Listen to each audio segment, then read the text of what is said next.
Hello hi നമസ്കാരം. Hema committee report പുറത്തു വന്നതിന് ശേഷം നിരവധി ആളുകളാണ് അവർക്ക് നേരിട്ട ദുരനുഭവങ്ങളെക്കുറിച്ച് പറഞ്ഞുകൊണ്ട് മുന്നോട്ട് വരുന്നത്. ഒരുപാട് ആരോപണ പ്രത്യാരോപണ പരിപാടികളുമായി കാര്യങ്ങൾ മുന്നോട്ട് പോയിക്കൊണ്ടിരിക്കുകയാണ്. ചിലതൊക്കെ നിയമപരമായി ഒരു കേസായി മുന്നോട്ട് പോകുന്നു. ഗവൺമെൻറ് ഒരു ടീമിനെ നിയമിച്ചിട്ടുണ്ട് കാര്യങ്ങളൊക്കെ കൃത്യമായി അന്വേഷിക്കാൻ വേണ്ടി. ആ കാര്യങ്ങളൊക്കെ അങ്ങനെ മുന്നോട്ട് പോയിക്കൊണ്ടിരിക്കുമ്പോൾ ഒരു സൈഡിൽ നിന്ന് ഈ ഇരകളെ മോശക്കാരാക്കി കാണിക്കുന്ന ക്യാമ്പയിൻ എന്ന് നമുക്ക് വിളിക്കാവുന്ന ഒരു പരിപാടി സ്റ്റാർട്ട് ചെയ്തിട്ടുണ്ട്. ഇത്തരമൊരു സാഹചര്യത്തിനെ മുതലെടുക്കാൻ വേണ്ടി ഇറങ്ങിത്തിരിക്കുന്നവരും ഉണ്ടാകാം. എന്നിരിക്കലും ആ ഒരു ഉദാഹരണത്തെ വെച്ചുകൊണ്ട് ഇപ്പോൾ ഉണ്ടായിരിക്കുന്ന ഈ മൂവ്മെൻറ്റിനെ അടിച്ചമർത്താൻ വേണ്ടിയിട്ടുള്ള ചില ശ്രമങ്ങൾ നടക്കുന്നുണ്ട്. അത് വളരെ മോശമായിട്ടുള്ളൊരു കാര്യമാണ്. രണ്ടാമത്തെ കാര്യം, ഈ ഇരകളെക്കുറിച്ച് സംസാരിക്കുക, അവർക്കൊരു സ്പേസ് കൊടുക്കുക എന്നീ കാര്യങ്ങൾ ചെയ്യുന്നത് രണ്ട് തരം മാധ്യമങ്ങളാണ്. ഒന്ന് നമ്മുടെ മുഖ്യധാരാ മാധ്യമങ്ങളും മറ്റേത് നമ്മുടെ സോഷ്യൽ മീഡിയയും. സോഷ്യൽ മീഡിയ ഒരു പരിധിവരെ കാശും കണക്ഷനും ഉള്ളവർക്ക് ഹൈജാക്ക് ചെയ്യാൻ പറ്റുന്നത് തന്നെയാണ്. പല കമൻറ്റ് ബോക്സുകളിലൂടെയും കടന്നു പോകുമ്പോൾ നമുക്കത് മനസ്സിലാക്കാൻ പറ്റുന്നുണ്ട്. പക്ഷേ മുഖ്യധാരാ മാധ്യമങ്ങളുണ്ടല്ലോ, അവർ ഇരകൾക്ക് എന്താണ് പറയാനുള്ളത് എന്നുള്ളത് ജനങ്ങളിലേക്ക് എത്തിക്കാൻ വേണ്ടി സദാ ഓപ്പണായിട്ടിരിക്കുകയാണ്. അറിയാലോ, 24 മണിക്കൂർ ന്യൂസ് ചാനലുകളാണ്. അവിടെ 24 മണിക്കൂറും ഇതുമായി ബന്ധപ്പെട്ടിട്ടുള്ള ചർച്ചകൾ തുടർന്നുകൊണ്ടേയിരിക്കുന്നുണ്ട്. ഒരു ചാനലിൽ അല്ലെങ്കിൽ മറ്റൊരു ചാനലിൽ അതങ്ങനെ കണ്ടിന്യൂ ചെയ്ത് പോകുന്നുണ്ട്. ഇരകൾക്ക് മാത്രമല്ല, പ്രതിസ്ഥാനത്ത് പേര് ചേർക്കപ്പെട്ടിട്ടുള്ള ആളുകൾക്ക് എന്താണ് പറയാനുള്ളത്, അതിൻ്റെ ഒരു പ്രതികരണം എന്താണ് എന്നും അവർ അന്വേഷിക്കുന്നുണ്ട്. അതിനോടൊപ്പം സിനിമയുമായി ചേർന്ന് നിൽക്കുന്ന ഈ പ്രതിസ്ഥാനത്ത് നിൽക്കാൻ സാധ്യതയുള്ള ആളുകളെന്ന് അവർക്ക് തോന്നുന്നവരോടും അവർ പ്രതികരണങ്ങൾ ആരായുന്നുണ്ട്. ഇപ്പോൾ ഈ മാധ്യമങ്ങളുമായി നമ്മുടെ ചലച്ചിത്ര പ്രവർത്തകർ നടത്തിക്കൊണ്ടിരിക്കുന്ന ഇൻട്രാക്ഷനിൽ മാധ്യമങ്ങളെ പൂർണ്ണമായും വിശ്വസിക്കാൻ പറ്റാത്തവർ, എന്തെങ്കിലും ഒരു സാധനം കിട്ടിയാൽ അതിൻ്റെ പിന്നാലെ മാത്രം പോകുന്നവർ, അനാവശ്യമായി ഞങ്ങളെ കരിവാരി തേക്കുന്നവർ എന്നൊക്കെയുള്ള രീതിയിൽ ഡീൽ ചെയ്യുന്നത് പോലെ തോന്നി. വ്യത്യസ്തമായി അതിനെ ഡീൽ ചെയ്ത ആളുകളുണ്ട്. ഇപ്പോൾ പൃഥ്വിരാജ് അടക്കമുള്ള ആളുകൾ എടുത്ത് നോക്കുകയാണെങ്കിൽ പറയാനുള്ളത് കൃത്യമായി പറയുക എന്നൊരു കാര്യം അവർ ചെയ്യുന്നുണ്ട്. പക്ഷേ അവിടെ പോലും നിങ്ങളെ ഞങ്ങൾ എന്തിനു വിശ്വസിക്കണം എന്ന് പറയുന്ന ഒരു ചോദ്യവും അദ്ദേഹം മുന്നോട്ട് വെക്കുന്നുണ്ട്. ഏറ്റവും അവസാനം വളരെ പ്രധാനപ്പെട്ട ഒരു സ്ഥാനത്തിരിക്കുന്ന സുരേഷ് ഗോപിയാണ് മാധ്യമപ്രവർത്തകരോട് മോശമായി പെരുമാറിയ ആളുകളിൽ ഉൾപ്പെടുന്നത്. ഈ മാധ്യമങ്ങളെ കുറച്ച് കാണുക എന്ന് പറയുന്നത്, ഈ ആരോപണം നേരിടുമ്പോൾ എല്ലാവരും മാധ്യമങ്ങളെ കുറ്റം പറയാറുണ്ട്. കാര്യം എന്താണോ ആരോപണം അതിനെ വളരെ ലൗഡായിട്ട് ജനങ്ങളിലേക്ക് എത്തിക്കുന്നത് മാധ്യമങ്ങളാണ് ചെയ്യുന്നത്. അപ്പോൾ സ്വാഭാവികമായിട്ടും അവരൊന്നും ശരിയല്ലേ, ഇവന്മാരൊക്കെ എന്തെങ്കിലും കിട്ടിയാൽ അതിൻ്റെ പുറകെ പോകുന്ന ആളുകളാണ് എന്ന് ചിത്രീകരിക്കാൻ വളരെ എളുപ്പമാണ്.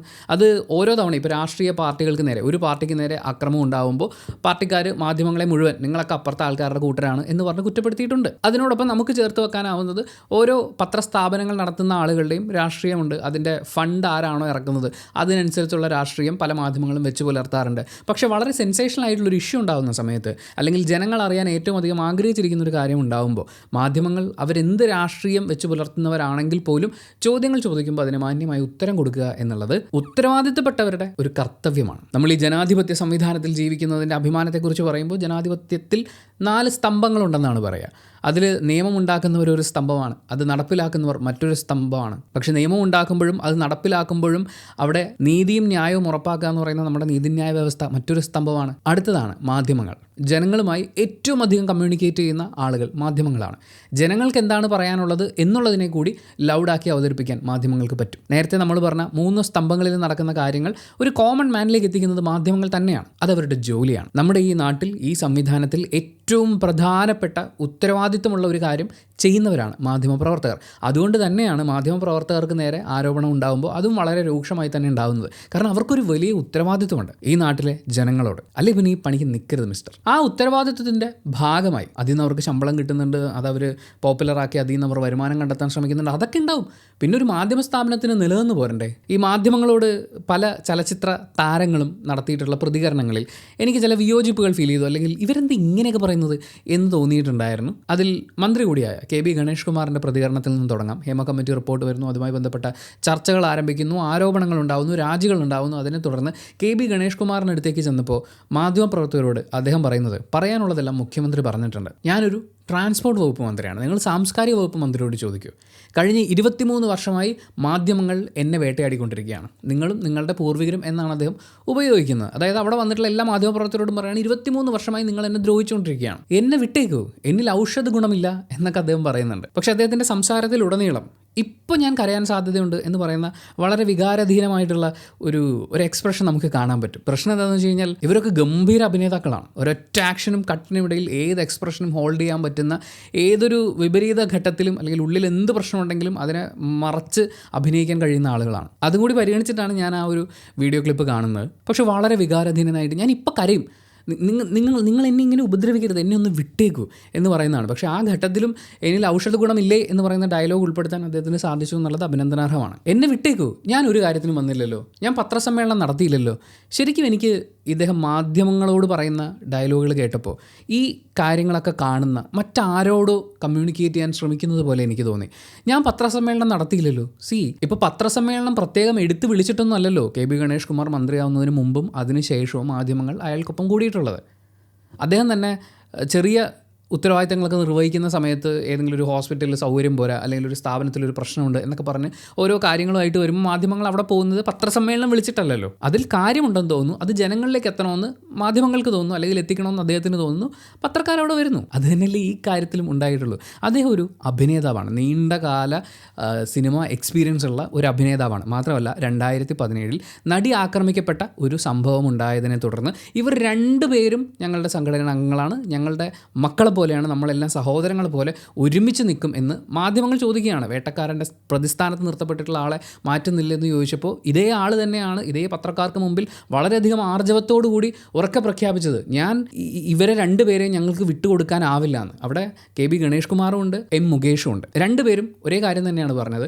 ബാക്കി അവിടെ നിശബ്ദരായിരുന്ന മോഹൻലാലും മമ്മൂട്ടിയും അടക്കമുള്ള സൂപ്പർ താരങ്ങളും ഇതേ നിലപാടിനെയാണ് പിന്തുണച്ചിട്ടുള്ളത്. അപ്പോൾ അന്നൊരു പ്രശ്നമുണ്ടായി. അതിനെ തുടർന്ന് നടത്തിയ ചർച്ചകളുടെ ഭാഗമായി ഒരു ഹേമ കമ്മിറ്റി റിപ്പോർട്ട് പുറത്തു വരുന്നു. ആ റിപ്പോർട്ടിനെ തുടർന്ന് കുറേ ആരോപണങ്ങൾ മുന്നോട്ട് വരുന്നു, അതുമായി ബന്ധപ്പെട്ടിട്ടുള്ള പ്രശ്നങ്ങൾ ഉണ്ടാകുന്നു.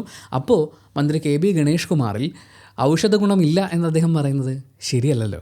അദ്ദേഹത്തിലാണ് ഏറ്റവും അധികം ഔഷധ ഗുണമുള്ളത് എന്ന് ഈ ഒരു ഘട്ടത്തിൽ നമുക്ക് മനസ്സിലാക്കാവുന്നേ ഉള്ളൂ. അപ്പോൾ അങ്ങനെ വിളിച്ചു കൂട്ടിയില്ലെങ്കിലും വരുന്ന പത്രക്കാരോടാണ് അദ്ദേഹം പറയുന്നത്, ഞാൻ പത്രസമ്മേളനം വിളിച്ചില്ലല്ലോ എന്ന്. ആരെയും കാണുന്നുമില്ല, ഒന്നുമില്ല, ഞാൻ എൻ്റെ ജനങ്ങളെ സേവിക്കുക എന്ന് പറയുന്നത് എൻ്റെ ജോലിയാണ് ചെയ്യുന്നത്. ഇത് മറ്റാരോട് പറയുന്ന പോലെയാണ് എനിക്ക് പെട്ടെന്ന് കണ്ടപ്പോൾ ഫീൽ ചെയ്തത്. കാരണം പത്രസമ്മേളനം നടത്തുന്ന ഡിഫെൻഡ് ചെയ്യുന്ന ആളുകൾക്ക് എതിരെ ആരോപണങ്ങൾ വരുന്നത് നമ്മൾ കണ്ടു. ഇനി അതുവല്ലോ ആലോചിച്ചിട്ടാണോ? മാത്രമല്ല 23 വർഷമായി മാധ്യമങ്ങൾ വേട്ടയാടിക്കൊണ്ടിരിക്കുകയാണെന്ന് പറഞ്ഞു. എൻ്റെ ഓർമ്മയിൽ മന്ത്രി KB ഗണേഷ് കുമാർ അദ്ദേഹത്തിന് ഒരു അഭിനേതാവെന്ന നിലയിൽ ആരെങ്കിലും എവിടെയെങ്കിലും എഴുതി ഞാൻ വായിച്ചിട്ടില്ല. ഈ സിനിമാ മാസികകളിൽ വല്ലപ്പോഴും വല്ല കാലത്തും കണ്ടിട്ടുണ്ടെങ്കിലേ ഉള്ളൂ. അല്ലാത്ത പക്ഷം അദ്ദേഹത്തെക്കുറിച്ച് പത്രമാധ്യമങ്ങളിലൂടെ ഞാൻ അറിയുന്നത് കൂടുതലും അദ്ദേഹം ഗതാഗത മന്ത്രിയായി അതിനുശേഷം ഒരുപാട് കാര്യങ്ങളൊക്കെ ഏറ്റെടുത്ത് ചെയ്യുന്നു, പുതിയ പുതിയ കുറേ പരിഷ്കാരങ്ങൾ കൊണ്ടുവരുന്നു, അത് കാരണം നല്ലത് സംഭവിക്കുന്നു എന്നുള്ള രീതിയിലാണ് മാധ്യമങ്ങളിലൂടെ ഞാൻ കണ്ടിട്ടുള്ളത്.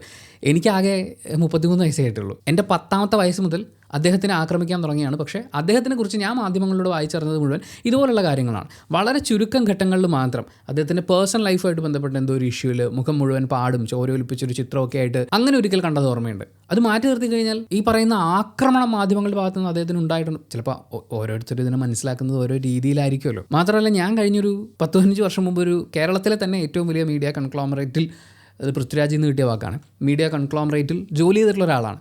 അവിടെ ഞാൻ ജോയിൻ ചെയ്യുമ്പോൾ ആ സ്ഥാപനത്തെക്കുറിച്ചുള്ള എല്ലാ വിവരങ്ങളും അടങ്ങുന്ന ഒരു വലിയ വിവരണമൊക്കെ നമുക്ക് തരും. അതിലെവിടെയും മന്ത്രി KB ഗണേഷ് കുമാറിനെ വേട്ടയാടുക എന്നുള്ളത് നമ്മുടെ ലക്ഷ്യമാണ് എന്നവർ പറഞ്ഞിട്ടില്ല. അതിനുശേഷം തമിഴ്നാട്ടിലെ ഏറ്റവും വലിയ മീഡിയ ഹൗസിലും ഞാൻ ജോലി ചെയ്തു. അവിടെയും ഞാനിതൊന്നും കണ്ടില്ല. ആരുടെ ഇത്? ചിലപ്പം അടിച്ചു വരുന്ന പോലത്തെ ഒരു ശബ്ദം കേൾക്കും. അത് അടിച്ചു വരുന്നതിൻ്റെ തന്നെയാണ്. തൊട്ടപ്പുറത്തെ വീട്ടിലെ ആൾ, ഈ ജനലിൻ്റെ അപ്പുറത്താണ് അവരുടെ പറമ്പ്, അപ്പോൾ അവർ അടിച്ചു വാരിക്കൊണ്ടിരിക്കുകയാണ്. അപ്പോൾ മാധ്യമങ്ങളെ കാണുമ്പോൾ അവരുടെ അടുത്ത് വ്യക്തവും കൃത്യവുമായ ധാരണ പകരുന്ന ഒരു സ്റ്റേറ്റ്മെൻറ്റ് കൊടുക്കുന്നതിന് പകരം എന്നെ വിടൂ, എന്നെ ഇങ്ങനെ ഉപദ്രവിക്കില്ലേ, ഞാനില്ല ഒന്നിനും എന്ന് പറഞ്ഞു മാറുന്നത് ഒരു ഉത്തരവാദിത്തപ്പെട്ട സിനിമാ പ്രവർത്തകൻ എന്ന നിലയിലോ ഒരു ഉത്തരവാദിത്തപ്പെട്ട രാഷ്ട്രീയ പ്രവർത്തകൻ എന്ന നിലയിലോ അദ്ദേഹത്തിന് ചേരുന്നതല്ല എന്നെനിക്ക് ഫീൽ ചെയ്തു. അവിടെ മാധ്യമങ്ങളെ പ്രതിസ്ഥാനത്ത് നിർത്തി രക്ഷപ്പെടാനുള്ള ഒരു ശ്രമമാണ് എനിക്ക് ഫീൽ ചെയ്തത്. മാധ്യമങ്ങൾ അവരുടെ ജോലി ചെയ്യുകയായിരുന്നു. എന്തായാലും അതിനുശേഷം അമ്മയിലെ എക്സിക്യൂട്ടീവ് കമ്മിറ്റി അംഗങ്ങൾ രാജിവെച്ച് കഴിഞ്ഞപ്പോൾ അദ്ദേഹം വീണ്ടും വികാരധീനനായി പ്രതികരിക്കുകയൊക്കെ ഉണ്ടായി. ഈ വികാര തീവ്രത ഉള്ള രംഗങ്ങളിൽ മാത്രമല്ലല്ലോ, അത്യാവശ്യം സ്ട്രോങ് ആയിട്ടൊന്നും ഒരു പഞ്ച് ഡയലോഗ് പറയാനും ഒരു അഭിനേതാവിന് സാധിക്കണ്ടേ. അടുത്തയാൾ ധർമ്മജൻ ബോൾഗാട്ടിയാണ്. എന്തുകൊണ്ടാണെന്നറിയില്ല, വ്യത്യസ്തമായ രാഷ്ട്രീയ കാഴ്ചപ്പാടുകളുള്ള സിനിമാ പ്രവർത്തകരും അതിനോടൊപ്പം തന്നെ പൊതുപ്രവർത്തനത്തിലേക്ക് ഇൻട്രസ്റ്റ് കാണിക്കുകയും ചെയ്തിട്ടുള്ള ആളുകളുടെ പേരുകളാണ് ഇതിൽ വന്നിട്ടുള്ളത്. അതിൽ നമ്മൾ ഇടതുപക്ഷ അനുഭാവിയായി അത്തരമൊരു മന്ത്രിസഭയിൽ മന്ത്രിയായിരിക്കുന്ന KB ഗണേഷ് കുമാറിനെ കുറിച്ച് പറഞ്ഞു. 2021 കോൺഗ്രസിൻ്റെ സ്ഥാനാർത്ഥിയായിട്ട് മത്സരിച്ച ധർമ്മജൻ ബോൾഗാട്ടിയെക്കുറിച്ചാണ് നമുക്കിനി പറയാനുള്ളത്. അദ്ദേഹത്തിന് ഒരു ന്യൂസ് ചാനലുമായിട്ട് ബന്ധപ്പെട്ട് എനിക്ക് ആ ഒരു എൻ്റെ വീഡിയോ ക്ലിപ്പ് കണ്ടപ്പോഴും ധർമ്മജൻ ബോൾഗാട്ടി ഒരു കാര്യമില്ലാത്ത കാര്യത്തിനൊക്കെ ന്യായീകരിച്ചുകൊണ്ടിരിക്കുന്നു, പറയുന്നതൊന്നും പുള്ളിക്ക് മനസ്സിലാവുന്നില്ല എന്നൊക്കെയാണ് അദ്ദേഹത്തിൻ്റെ പ്രതികരണത്തിൽ എനിക്ക് ഫീൽ ചെയ്തത്. അതുമാത്രമല്ല, അവതാരകയാണെങ്കിലും വളരെ അഗ്രസീവായിട്ടാണ് സംസാരിച്ചുകൊണ്ടിരിക്കുന്നത്. ആ സമയത്ത് ധർമ്മജൻ പറഞ്ഞ വളരെ പ്രധാനപ്പെട്ട കാര്യങ്ങളിൽ ഒന്നെന്ന് പറയുന്നത് ഇതെല്ലാ തൊഴിൽ മേഖലയിലും ഉണ്ടല്ലോ, നിങ്ങളുടെ മാധ്യമ സ്ഥാപനത്തിലും ഉണ്ടല്ലോ എന്നൊക്കെയുള്ള ആരോപണങ്ങളാണ്. അത് വലിയ കാര്യമുള്ള ആരോപണമൊന്നും അല്ല എന്ന് നടൻ ജഗദീഷ് അടക്കം പറഞ്ഞിട്ടുള്ളതാണ്. കാരണം ഇത്തരം ദുരുപയോഗങ്ങൾ, അധികാര ദുർവിനിയോഗങ്ങൾ, സ്ത്രീകളെ ലൈംഗികമായി ഉപയോഗിക്കുക, അങ്ങനെ ഉപയോഗിക്കാനുള്ള ഒരു വസ്തു മാത്രമായി പരിഗണിക്കുക എന്ന് പറയുന്ന കാര്യങ്ങൾ ലോകത്തെല്ലായിടത്തും സംഭവിക്കുന്നത് തന്നെയാണ്. പക്ഷേ അതിൻ്റെ ഒരു ശുദ്ധീകരണം ഒരു പ്രത്യേക മേഖലയിൽ ഉണ്ടാകുമ്പോൾ അവിടെയുള്ളവർ പറയുകയാണ് ഇത് ബാക്കി എല്ലായിടത്തും ഉണ്ടല്ലോ, അവിടെയൊക്കെ തീർത്തിട്ടോ എന്നിട്ട് ഇവിടെ തീർക്കാമെന്ന്. അല്ലെങ്കിൽ ഇതൊക്കെ കാലങ്ങളായി നടന്നുകൊണ്ടിരിക്കുന്നതാണ്, ഞങ്ങളൊക്കെ സംശുദ്ധരാണ്, ഇതിനെക്കുറിച്ചൊന്നും നമ്മളിപ്പോൾ ചർച്ച ചെയ്യേണ്ട കാര്യമില്ല എന്ന്. ഹേമ കമ്മിറ്റി റിപ്പോർട്ട് പുറത്തു വന്നപ്പോഴും അതിനെക്കുറിച്ചുള്ള ചോദ്യങ്ങൾ വന്നപ്പോഴും ഒക്കെ അതിൻ്റെ ഭാരവാഹികൾ പറഞ്ഞത് ഇത് സർക്കാർ തീരുമാനിക്കേണ്ട കാര്യമാണ്, നമുക്കിതിലൊന്നും ചെയ്യാനില്ലെന്നാണ്. ഈ ഹേമ കമ്മിറ്റി റിപ്പോർട്ട് സർക്കാരിൻ്റെ പ്രശ്നങ്ങളെക്കുറിച്ച് പറയുന്നൊരു റിപ്പോർട്ടല്ല. പിന്നെ AMMA എന്ന് പറയുന്ന സംഘടന, AMMA എന്ന് വിളിക്കരുതെന്ന് അദ്ദേഹം മറ്റൊരു ഇൻ്റർവ്യൂവിൽ പറയുന്നത് കേട്ടു. എന്നെ സംബന്ധിച്ച് AMMA എന്ന് പറയുന്നത് തന്നെയാണ് എനിക്ക് സൗകര്യം. AMMA എന്ന് പറയുന്ന സംഘടന ശുദ്ധീകരിച്ചാൽ കേരളം നന്നാവുമോ എന്ന് ചോദിച്ചു. ആ സംഘടനയും അതുമായി ബന്ധപ്പെട്ട് നിൽക്കുന്ന ആളുകളും നമ്മുടെ സാംസ്കാരിക ആകാശത്ത് നമ്മളിപ്പോൾ ആലോചിക്കുകയാണ്. സ്പോർട്സ് താരങ്ങൾ എന്ന് പറയുമ്പോൾ നമ്മുടെ മനസ്സിലേക്ക് വരുന്ന ആളുകൾ ആരൊക്കെയാണ്? ഏറ്റവും ആദ്യം വരാൻ സാധ്യതയുള്ളതൊരു പക്ഷേ ക്രിക്കറ്റ് താരങ്ങളായിരിക്കും. കാരണം ഏറ്റവും ജനകീയമായിട്ടുള്ള, ഏറ്റവും കൂടുതൽ ആളുകൾ അംഗീകരിക്കുന്ന, ഇഷ്ടപ്പെടുന്ന, ഏറ്റവും കൂടുതൽ വരുമാനം ഉണ്ടാക്കുകയും ചെയ്യുന്ന ആളുകൾ അവരാണ്. കേരളത്തിൻ്റെ സാംസ്കാരിക ആകാശത്തേക്ക് നമ്മളൊന്ന് നോക്കുമ്പോൾ എഴുത്തുകാരിൽ എത്ര പേരുടെ ചിത്രങ്ങൾ നിങ്ങളുടെ മുഖത്തേക്ക് വരുന്നുണ്ട്, മനസ്സിലേക്ക് വരുന്നുണ്ട്? എത്ര നർത്തകരുടെ മുഖം വരുന്നുണ്ട്? എത്ര കഥകളി ആശാന്മാരുടെ, എത്ര ഭരതനാട്യം നർത്തകരുടെ, എത്ര ലോകോത്തര സംഗീതജ്ഞരുടെ ചിത്രങ്ങൾ നിങ്ങളുടെ മനസ്സിലേക്ക് വരുന്നുണ്ട്? അവിടെ ഏറ്റവും ആദ്യം തന്നെ വരാൻ സാധ്യതയുള്ള ഒരു സിനിമാ താരമായിരിക്കും. അത്രയധികം സാംസ്കാരികമായി ആളുകളെ സ്വാധീനിക്കാൻ കഴിഞ്ഞിട്ടുള്ള ഒരു മേഖലയിൽ ഇത്തരം ഒരു പ്രശ്നം ഉണ്ടാകുമ്പോൾ ഏറ്റവും നല്ല തുടക്കവും അവിടുന്ന് തന്നെയായിരിക്കും. ഞാൻ പലപ്പോഴും ആലോചിച്ചിട്ടുണ്ട്, ഈ ഹേമ കമ്മിറ്റി റിപ്പോർട്ടിലെ ആരോപണങ്ങളൊക്കെ കാണുമ്പോൾ, അല്ലെങ്കിൽ അതിലെ നിർദ്ദേശങ്ങൾ കാണുമ്പോൾ, ഏതെങ്കിലും 2 സൂപ്പർ താരങ്ങൾ നെഞ്ചും വിരിച്ചു നിന്ന് ഞാൻ ഭാഗമാവുന്ന സിനിമയിൽ ഇങ്ങനൊരു പരിപാടി ഏതെങ്കിലും ഒരുത്തൻ ചെയ്തു എന്ന് ഞാൻ അറിഞ്ഞാൽ പിന്നെ അവൻ സിനിമ ഇൻഡസ്ട്രിയിൽ ഉണ്ടാവില്ല എന്ന് പറയുകയായിരുന്നെങ്കിൽ, അങ്ങനെ ഒരു നിലപാടെടുക്കുകയായിരുന്നെങ്കിൽ, എന്താണെന്നറിയോ, പല ആളുകളും വിചാരിച്ചിരിക്കുന്നത് ലൈംഗികമായി 2 പേർ തമ്മിൽ ബന്ധപ്പെടുന്നത് എന്തോ വലിയ പ്രശ്നമാണെന്നാണ്. അങ്ങനെ ഒന്നുമല്ല. ഉഭയകക്ഷി സമ്മതത്തോടു കൂടി 2 പേർ തമ്മിൽ ലൈംഗിക ബന്ധത്തിൽ ഏർപ്പെടുന്നത് അത് അവരുടെ സ്വാതന്ത്ര്യം, അവരുടെ സൗകര്യം. പക്ഷേ നിങ്ങൾക്ക് വളരണമെങ്കിൽ, നിങ്ങൾക്ക് അവസരം വേണമെങ്കിൽ, നിങ്ങൾക്ക് ജോലി ചെയ്യണമെങ്കിൽ, നിങ്ങൾക്ക് കഴിവുണ്ടായിട്ട് കാര്യമില്ല, നിങ്ങൾ ഇത് ചെയ്തേ പറ്റൂ എന്ന രീതിയിലുള്ള നിർബന്ധിപ്പിക്കലുകൾ ഉണ്ടാകുമ്പോഴാണ് അതൊരു പ്രശ്നമായിട്ട് മാറുന്നത്. അങ്ങനെ ദുരുപയോഗം ചെയ്യാൻ ശ്രമിക്കുന്ന ആൾക്കാരോട് നോ എന്ന് പറയുമ്പോൾ അവസരം നിഷേധിക്കപ്പെടുന്നു എന്ന് പറയുമ്പോഴാണ് അവിടെ പ്രശ്നം ഉണ്ടാകുന്നത്.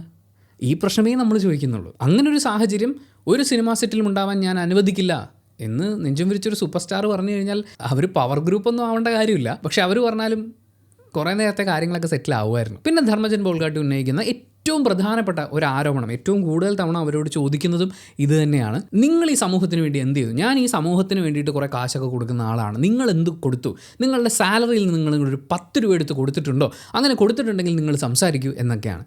ഈ ഇന്ത്യ മഹാരാജ്യത്ത് നമ്മൾ ജീവിക്കുന്നിടത്തോളം, ഞാൻ ജോലി ചെയ്ത് ശമ്പളം വാങ്ങി അത് ചിലവഴിച്ച് ഈ നാട്ടിൽ വെറുതെ ജീവിച്ചാലും ഞാൻ ഈ നാടിൻ്റെ ഒരു ഉന്നമന പ്രക്രിയയിൽ പങ്കാളിയാണ്.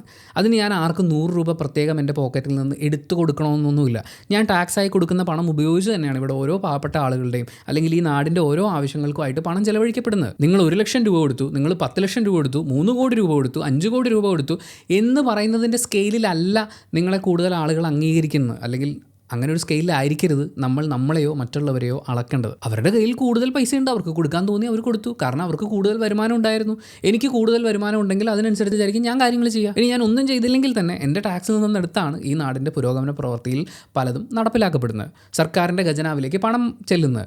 ആ പൈസ എടുത്ത് വെച്ചിട്ടാണ് മുഖ്യമന്ത്രിയുടെയും പ്രധാനമന്ത്രിയുടെയും ഒക്കെ ഫോട്ടോ വെച്ചിട്ട് ഓരോ പദ്ധതി നമ്മുടെ ഒക്കെ വീട്ടിലേക്ക് വരുന്നത്. അപ്പോൾ നിങ്ങൾ കൊടുത്തിട്ട് ചോദ്യം ചോദിച്ചാൽ മതി എന്ന് പറയുന്നൊരു ചോദ്യം, അതിനിവിടെ യാതൊരു സാധ്യതയുമില്ല എന്ന് ഇലക്ഷനിലൊക്കെ മത്സരിച്ച് ധർമ്മജൻ ബോൾഗാട്ടിയോട് പറയേണ്ടി വരുന്നത് വിഷമമുണ്ടാക്കുന്ന ഒരു കാര്യമാണ്. വീട് വെച്ച് കൊടുക്കലും നന്മ ചെയ്യലുമൊക്കെ നല്ല കാര്യം തന്നെയാണ്. പക്ഷേ അതിനും അപ്പുറത്ത് നമ്മൾ പരിഗണിക്കേണ്ട, ഇപ്പോൾ ഒരു പ്രശ്നം ഉണ്ടെങ്കിൽ ആ പ്രശ്നത്തിനെയാണ് നമ്മൾ പരിഗണിക്കേണ്ടത്. ഒരുപാട് നല്ല കാര്യങ്ങൾ ചെയ്തയാൾ ഒരു കേസിൽ പ്രതിയാണെങ്കിൽ അയ്യോ അത്രയും നല്ലതൊക്കെ ചെയ്തൊരു മനുഷ്യന് നിങ്ങൾ ഇങ്ങനെയൊന്നും പറയില്ലേ എന്ന് പറയാൻ പറ്റുമോ? എന്ന് പറയുന്നത് ശരിയല്ല എന്നാണ് എൻ്റെ അഭിപ്രായം. അടുത്തതാണ് ഒരു പക്ഷേ ഇന്ത്യൻ ജനാധിപത്യ വ്യവസ്ഥിതിയിലെ ഏറ്റവും പ്രധാനപ്പെട്ട ഒരു മത്സരമുഖത്ത് മത്സരിച്ച ഒരാൾ ഒരിക്കലും പറയാൻ പാടില്ലാതിരുന്ന ഒരു സെൻറ്റൻസ്. നിങ്ങൾ ഈ ജാതി വർത്താനം എന്നോട് പറഞ്ഞു കഴിഞ്ഞാൽ ഞാൻ പച്ചത്തെറി പറയും എന്നുള്ളത്. സിനിമാ അഭിനേതാവ് കൂടിയായ പ്രേംകുമാർ അദ്ദേഹം പറയുന്നുണ്ടായിരുന്നു, ധർമ്മജൻ ഒരു സ്ത്രീയോട് അങ്ങനെ സംസാരിക്കരുതായിരുന്നു. സ്ത്രീയോട് മാത്രമല്ല പുരുഷനാണെങ്കിലും ആരോടും അങ്ങനെ സംസാരിക്കാൻ പാടില്ലായിരുന്നു. ദേഷ്യം വന്ന് പിടിവിട്ടു പോകുമ്പോൾ ബഹുഭൂരിപക്ഷം ആളുകളും ചെയ്യാറുള്ള കാര്യമാണ്. പക്ഷേ ഒരു പൊതു ഇടത്ത്, ഒരു മാധ്യമ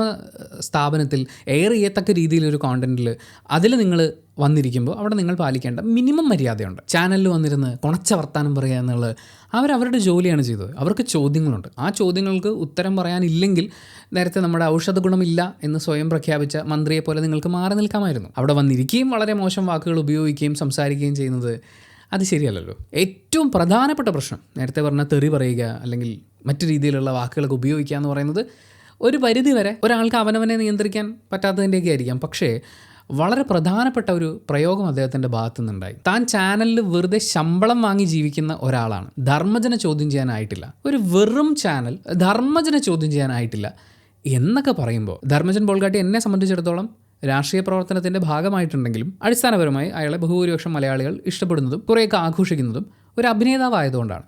ഒരു അഭിനേതാവായി കുറച്ച് പബ്ലിസിറ്റി ഉണ്ട്, ഒരല്പം പൈസ കയ്യിലുണ്ട് എന്ന് പറയുമ്പോൾ എന്നെ ചോദ്യം ചെയ്യാൻ ആരും ആയിട്ടില്ല എന്ന് നമ്മൾ നേരത്തെ പറഞ്ഞ ജനാധിപത്യ വ്യവസ്ഥിതിയുടെ 4ാം തൂണിലെ ഒരു ജോലി ചെയ്യുന്ന ആളോട് പറയാൻ സാധിക്കുക എന്ന് പറയുന്നത് അത് പ്രോത്സാഹിപ്പിക്കപ്പെടേണ്ട ഒരു കോൺഫിഡൻസ് അല്ലല്ലോ. ഇനി വെറും ചാനലിൽ ജോലി ചെയ്യാത്ത ഒരു സാധാരണ ഒരാളാണെങ്കിലും ചോദ്യമുണ്ടെങ്കിൽ ചോദിക്കാം. ചോദ്യം കേൾക്കുന്നയാളുടെ ആത്മാഭിമാനത്തിനെ, അയാളുടെ ജീവിക്കാനുള്ള അവകാശത്തിനെ ചോദ്യം ചെയ്യാത്തിടത്തോളം ചോദ്യങ്ങൾ നമുക്ക് ചോദിക്കാം. ഇദ്ദേഹം ഇങ്ങനെ ഒരു ചോദ്യം ചോദിച്ചിട്ടുണ്ടെങ്കിൽ കുറേ കൂടി അധികാരമുള്ള, കുറേ കൂടി പ്രശസ്തിയുള്ള, കുറേ കൂടി പണമുള്ള ഒരാൾ ഇതിലും അപ്പുറം ചോദിക്കില്ലേ, ഇതിലും അപ്പുറം പ്രവർത്തിക്കില്ലേ എന്ന് ആർക്കായാലും തോന്നിപ്പോയില്ലേ? അടുത്തയാൾ അദ്ദേഹമാണ് ഈ കൂട്ടത്തിലെ ഏറ്റവും പ്രധാനപ്പെട്ട സ്ഥാനങ്ങളിലൊന്ന് അലങ്കരിക്കുന്നയാൾ. ലോക്സഭാ ഇലക്ഷനിൽ തൃശ്ശൂരുകാരെ വിജയിപ്പിച്ച കേരളത്തിൽ നിന്നുള്ള കേന്ദ്രമന്ത്രി സ്ഥാനം അലങ്കരിക്കുന്നയാളാണ്. അദ്ദേഹത്തിന് സംസ്ഥാന സർക്കാരിൻ്റെ പല നിലപാടുകളോടും വളരെ എതിർ അഭിപ്രായമൊക്കെയാണുള്ളത്.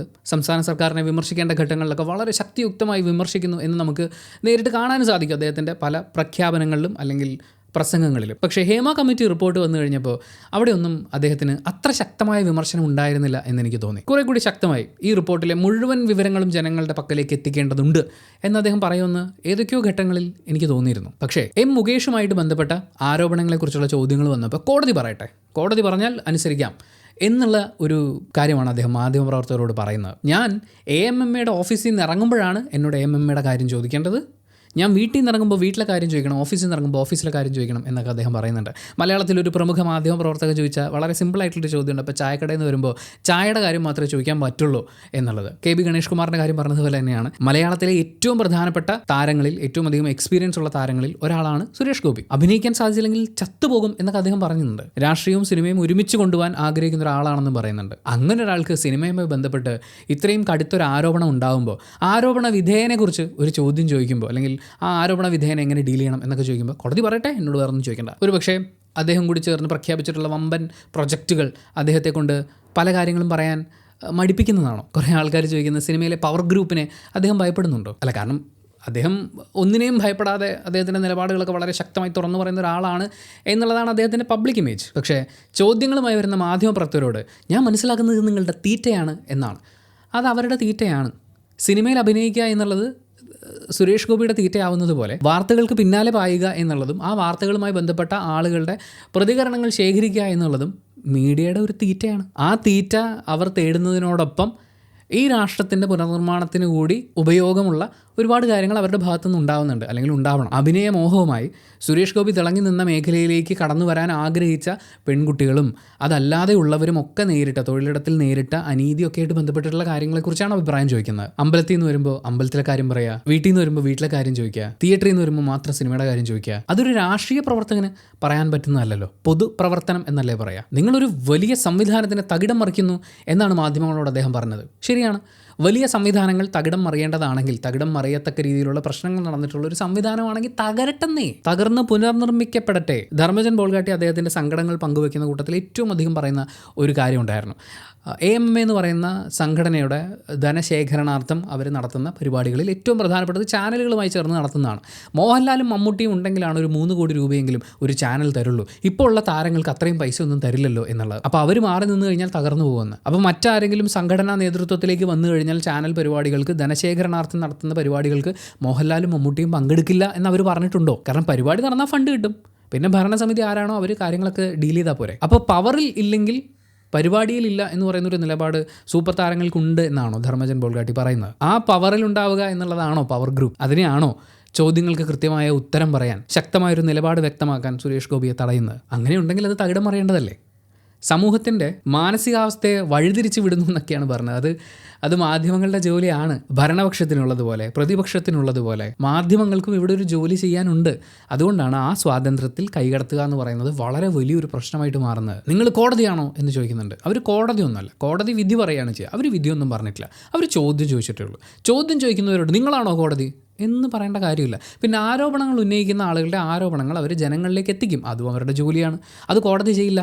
കോടതിക്ക് കോടതിയുടെ ജോലിയുണ്ട്, മാധ്യമങ്ങൾക്ക് മാധ്യമങ്ങളുടെ ജോലിയുണ്ട്. പിന്നെ മാധ്യമപ്രവർത്തകനെ തള്ളി മാറ്റുക എന്ന് പറയുന്നൊരു കാര്യം അവിടെ കണ്ടിട്ടുണ്ടായിരുന്നു. ഇതിനു മുമ്പ് ഒരു മാധ്യമപ്രവർത്തകയുമായി ബന്ധപ്പെട്ട് അദ്ദേഹത്തിനൊരു കേസ് ഉണ്ടാവുകയും ആ കേസിനെ കുറിച്ച് ചോദ്യം ചെയ്ത മറ്റൊരു മാധ്യമപ്രവർത്തകയോട് അദ്ദേഹം ക്ഷുഭിതനായി ഓളാവാൻ വരരുത് എന്നൊക്കെ പറയുന്നതും നമ്മൾ കണ്ടതാണ്. സ്ത്രീ ആയതുകൊണ്ട് ആജ്ഞാപിക്കലിൽ ഒതുക്കി, പുരുഷനായതുകൊണ്ട് കയ്യാങ്കളിയാവാം എന്ന് വല്ലതുമാണോ? എന്തായാലും അതിനെക്കുറിച്ചും ഒരുപാട് ചർച്ചകൾ നടന്നിട്ടുണ്ടായിരുന്നു. വളരെ മോശമായിട്ടുള്ള മാധ്യമങ്ങളോടുള്ള പ്രതികരണങ്ങൾ ഈ വിഷയവുമായി ബന്ധപ്പെട്ട് പല ആൾക്കാരിൽ നിന്നും കണ്ടു. എന്നാൽ അതേസമയം മാധ്യമങ്ങളോട് വളരെ നല്ല രീതിയിൽ റിയാക്ട് ചെയ്ത, വളരെ സെൻസിബിളായി സംസാരിച്ച അഭിനേതാക്കളുണ്ട്. അഭിനേത്രിമാർ സംസാരിച്ചത് നോക്കൂ. ഇന്ന് ഐശ്വര്യലക്ഷ്മി കൊടുത്തൊരു ബൈറ്റ് ഉണ്ട്. നമ്മൾ നേരത്തെ പറഞ്ഞാൽ ഇത് അവരുടെ തീറ്റയാണെന്ന് ചോദിച്ചാൽ തീറ്റയുടെ കൂടി ഭാഗമാണ്. കാരണം ഐശ്വര്യലക്ഷ്മി കൊടുത്ത ഇൻ്റർവ്യൂ ഏഷ്യാനെറ്റ് ന്യൂസ് തന്നെ 2 വീഡിയോ എന്തായിട്ട് അപ്ലോഡ് ചെയ്തിട്ടുണ്ട്. 2017 മുതൽ അഭിനയ രംഗത്ത് സജീവമായിട്ടുള്ള ആളാണ്. എൻ്റെ 2ാമത്തെയോ 3ാമത്തെയോ സിനിമ മുതൽ എനിക്ക് ഈ സിസ്റ്റം എന്താണെന്ന് മനസ്സിലായതുകൊണ്ടാണ് ഞാൻ AMMAയിൽ അംഗത്വം എടുക്കാതിരുന്നതെന്ന് അവർ പറയുന്നുണ്ട്. അവർ AMMAയ്ക്കെതിരെ വലിയ ശക്തമായ കാര്യങ്ങളൊന്നും ഇതുവരെ വിളിച്ചു പറഞ്ഞിട്ടില്ലാത്ത ഒരാളാണ്. അപ്പോൾ അവർക്ക് വ്യക്തിവൈരാഗ്യങ്ങളുണ്ടെന്ന് നമുക്ക് ചിന്തിക്കേണ്ട കാര്യമില്ല. മലയാളത്തിന് പുറത്ത് വലിയ വലിയ പ്രൊജക്റ്റുകളുടെ ഭാഗമായിട്ടുള്ള ഒരാളാണ്, ഒരു പ്രൊഡ്യൂസർ കൂടിയാണ്. അവർ പറയുന്നു കേരളത്തിലെ ഈ സംഘടനയിൽ മെമ്പർഷിപ്പ് എടുക്കാത്തതിന് കാരണം അവർക്ക് എന്തെങ്കിലും ഒരു പ്രശ്നം ഉണ്ടായി കഴിഞ്ഞാൽ അത് പരിഹരിക്കാനുള്ള ഒരു സാധ്യത ഈ സംഘടനയിൽ നിന്ന് അവർ പ്രതീക്ഷിക്കുന്നില്ല എന്നാണ്. അതുപോലെ എത്രയോ ആളുകൾ ഒരുപാട് തവണ പറയണമെന്ന് തോന്നിയിട്ടുള്ളൊരു വലിയ പ്രശ്നം. ഞാൻ 2010 എൻ്റെ മീഡിയ യാത്ര തുടങ്ങുന്നത്. അന്ന് സെലിബ്രിറ്റി ഇൻ്റർവ്യൂ എന്ന് പറയുന്നത് ഒരു റേഡിയോ സ്റ്റേഷനായിരുന്നു. സെലിബ്രിറ്റി ഇൻ്റർവ്യൂ എന്ന് പറയുന്നത് ആകെ ഒരേ ഒരു ഷോയിലേ ഉണ്ടായിരുന്നുള്ളൂ. ഞങ്ങളെയൊക്കെ പറഞ്ഞ് പഠിപ്പിച്ചിരുന്നൊരു കാര്യം എന്ന് പറയുന്നത് സെലിബ്രിറ്റീസിന് വന്നിരുന്ന് ആളുകളോട് കമ്മ്യൂണിക്കേറ്റ് ചെയ്യുക എന്നുള്ളതല്ല ഈ മീഡിയത്തിൻ്റെ ഉദ്ദേശം. ഇവിടെ താരങ്ങൾ എന്ന് പറയുന്നത് റേഡിയോ ജോക്കികളാണ്. അവരാണ് ജനങ്ങളോട് സംസാരിച്ച് ആ ബന്ധമുണ്ടാക്കിയെടുക്കേണ്ടത്. സെലിബ്രിറ്റീസിന് നമ്മൾ ഒരു ഷോ മാക്സിമം കൊടുക്കുക, അതിൽ കൂടുതൽ കൊടുക്കേണ്ട കാര്യമില്ലെന്നാണ്. മുഖ്യധാരാ മാധ്യമങ്ങൾ നമ്മൾ നോക്കിയിട്ടുണ്ടെങ്കിലും അത് കാണാൻ വേണ്ടിയിട്ട് സാധിക്കും. ഒരു സിനിമാ താരം വരുന്നു എന്ന് പറയുമ്പോൾ ഭവ്യതയോടുകൂടി ഓടിച്ചെല്ലുന്ന ആളുകളെ അല്ലെങ്കിൽ അങ്ങനെയുള്ള അവതാരകരെ ഒന്നും നമ്മൾ അധികം കണ്ടിട്ടില്ലായിരുന്നു. പക്ഷെ പിന്നീട് ഇതേ മാധ്യമങ്ങൾ തന്നെ സിനിമാ താരങ്ങൾ വരിക എന്നുള്ളതാണ് സന്തോഷത്തിൻ്റെ ഒരു പ്രതീകം എന്നുള്ള രീതിയിലാവാൻ തുടങ്ങി. അവരുടെ മുമ്പിൽ ഏറ്റവും ഭവ്യതയോടെ ഇരുന്ന് സംസാരിക്കുന്ന ആളുകൾ മാത്രം സെലിബ്രേറ്റഡ് ആങ്കേഴ്സായിട്ട് മാറാൻ തുടങ്ങി. മുഖ്യധാരാ മാധ്യമങ്ങളുടെ ഇൻ്റർവ്യൂസ് തന്നെ എടുത്തു നോക്കും. നമ്മൾ ഈ ക്യൂട്ട്നെസ് വാരി വിതറുന്ന ഇൻ്റർവ്യൂ ചാനലുകൾ മാത്രമല്ല, അല്ലാതെയുള്ള ചാനലുകൾ എടുത്ത് നോക്കൂ.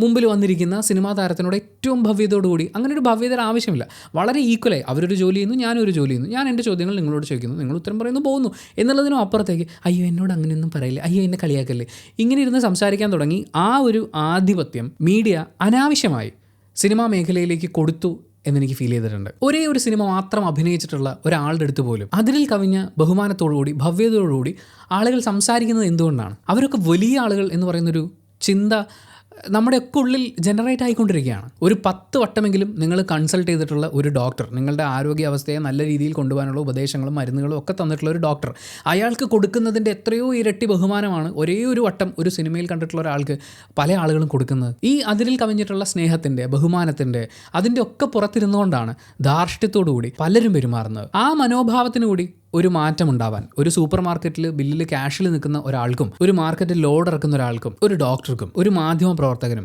ഗേറ്റ് തുറന്നു കൊടുക്കുന്ന ഒരു സെക്യൂരിറ്റിക്കാരനും, ഇവരൊക്കെ ചെയ്യുന്നത് പോലൊരു ജോലി മാത്രമാണ് അഭിനയം അല്ലെങ്കിൽ സംവിധാനം അല്ലെങ്കിൽ തിരക്കഥയൊരുക്കൽ എന്ന് പറയുന്ന ഒരു ചിന്ത ഉണ്ടാവണം. അതുണ്ടാവണമെങ്കിൽ സിനിമാ മേഖല എന്ന് പറയുന്നത് ഏറ്റവും അപ്രാപ്യമായ, വളരെ കുറച്ച് ആളുകൾക്ക് മാത്രം കയറി പറ്റാൻ പറ്റുക, കയറി പറ്റണമെങ്കിൽ ഒരുപാട് അഡ്ജസ്റ്റ്മെൻറ്റുകൾക്ക് വഴങ്ങിക്കൊടുക്കേണ്ട, അല്ലെങ്കിൽ പലരുടെയും മുന്നിൽ ഒച്ചാനിച്ച് നിൽക്കേണ്ട ഒരു സാഹചര്യം ഉണ്ടെന്നുള്ള തോന്നൽ മാറണം പൊതുജനങ്ങൾക്കിടയിൽ. മാറട്ടെ. സുരേഷ് ഗോപി പറഞ്ഞതുപോലെ ഒരു വലിയ സംവിധാനത്തിന് തകിടം മറിക്കേണ്ടി വന്നാൽ മറിക്കാം. ഇൻഡസ്ട്രി ഇല്ലാതാവുന്നില്ല, തൊഴിലവസരങ്ങൾ ഇല്ലാതാവുന്നില്ല. ചിലപ്പോൾ താരാരാധനയിൽ കുറച്ച് വ്യത്യാസം വരും, സാറ്റലൈറ്റിലും OTT റൈറ്റ്സിലും ചെറിയ വ്യത്യാസങ്ങൾ വന്നേക്കാം. പുതിയ ആളുകൾ വരുമ്പോൾ പഴയ താരങ്ങൾ അവരുടെ സിനിമകൾ കുറഞ്ഞേക്കാം. അതിനപ്പുറം മലയാളി സമൂഹം ആരെയും ഇല്ലാതാക്കാനൊന്നും പോകുന്നില്ല. Thank you so much.